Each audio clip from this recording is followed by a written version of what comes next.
reiškia, dar viena yra svarbi taisyklė. Trukmes prie darbų reikėtų rašyti tada, kai mes jau turime sudėję visus ryšius. Jeigu mano mastelis būtų vyks ir aš dabar panaikinsiu, lyg tai dar būtume mes nieko nedarę. Kai jau yra suteiktos, turime darbus suteiktos trukmės, bet nesudėti ryšiai, iš pradžių viskas atrodo lyg tai aišku. Bet kai paspaudžiam sudėti ryšius, mūsų projekto planas pabėga labai toli ir mums reikės paskiau gaudyti, kur yra pabaiga, kad tą pabaigą surišti, pavyzdžiui, su kitos darbų grupės pradžia. Kad nereikėtų mums taip važinėti pirmin atgal, yra žymiai paprasčiau. Pradžioje visos trukmės yra pagal nustatymą 1 diena. Tada aš jas sujungiu. Matot, mano grandinėlė toli nepabėgo. Tada sudėlioju ryšius su kitais darbų paketais, kurių irgi trukmė yra pradžioje tik tai 1 diena. Aš labai aiškiai matau logiką. Ir visa logika man yra ekrane ir nereikia man bėgioti. Ir tik po to aš pradedu suvedinėti, kiek maždaug dienų reikia skirtingiam darbam atlikti. Ir mano projekto planas pats pradeda save kurti. Ir kai sudedu per visą projektą tinkamas trukmes, pas mane atsiranda projekto tvarka. Dabar kas dar svarbu su trukmėmis. Jeigu reikia visą laiką apsispręsti, kokį vienetą naudosite. Ar naudosite dienas, ar naudosite savaitės. Nes galima kaip rašyti? Mes galime rašyti 15 dienų arba galime rašyti 3 savaitės. Projektas, matot, nieks nepakito. Projektas supranta.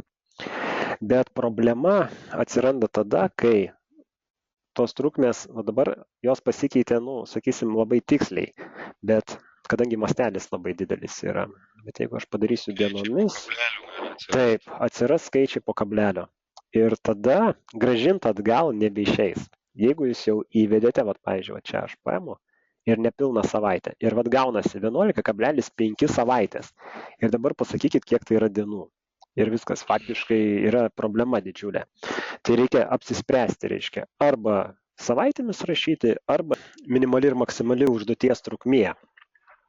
Reiškia, Microsoftas sako, jeigu jūs priskirinėsite savo resursus prie užduočių, tai minimali trukmė neturėtų būti mažiau negu 1 diena ir ilgesnė neturėtų būti negu 2 savaitės. Čia yra tuo atveju, jeigu užduotį vykdyti yra priskirti jūsų įmonės resursai. Jeigu yra subranga ir darbus daro subrangovai, tai šitie terminai gali būti ženkliai ilgesni. Ten, sakysim, galbūt nuo 5 dienų iki kelių mėnesių. Tai yra į subrangą trukmės gali būti žymiai didesnės, kai yra vidiniai resursai, turi būti žymiai trumpesnės. O jeigu pasižiūrėsime Viva Alexą, tai aš dabar irgi permečiau akimis. Daugumoje taip ir yra suplanuota, reiškia, išskyrus čia keletą, sakysim, tokių 60-30, bet jeigu pažiūrėsim, 1 diena, 7, 14, 1, 4, 5 dienos, 7, maždaug taip ir buvo suplanuota. Nes buvo priskirti, reiškia, vidiniai, daugumoje atveju čia, reiškia, buvo paskirti vidiniai koordinatoriai koordinuoti šitos darbus. Tai gali būti nepriskirtas resursas darbų? Gali.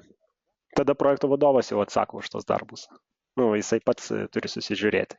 Kai yra priskirtas resursas, jisai gali raportuoti, kaip su tais darbais sekasi. Gamybos terminas, pavyzdžiui, kokios įrangos gali užtrukti ir 10 mėnesių. Tai aš atimčiau iš tos taisyklės, kurią čia parodžiau.